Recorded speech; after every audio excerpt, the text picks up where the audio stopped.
সুপ্রভাত। আজ 21শে ফেব্রুয়ারি।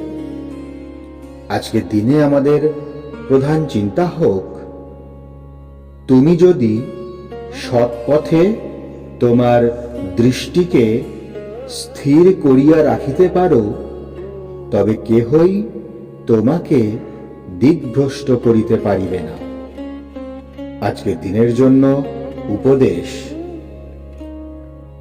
আমরা যখন নির্ভীক চিত্তে আমাদের সমস্যার সম্মুখীন হইতে শিখি, তখন কি যে বল পাই, কতভাবে সাহায্য লাভ করি।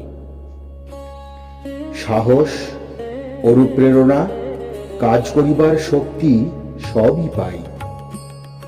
আমাদের মনে রাখিতে হইবে যে জীবনে যত কঠিন অভিজ্ঞতাই আসুক না কেন, এ সকলই আমাদের উপকার করে।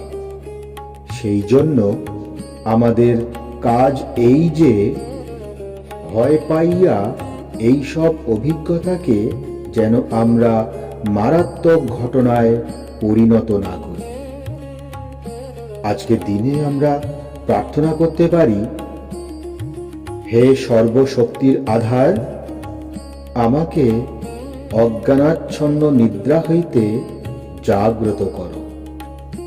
তুমি যে সতত আমাকে ধরিয়া আছো ও রক্ষা করিতেছ, ইহা আমাকে বুঝিতে দাও, এবং এই অনুভূতি যেন আমাকে দৃঢ় সংকল্প ও অজেয় করে।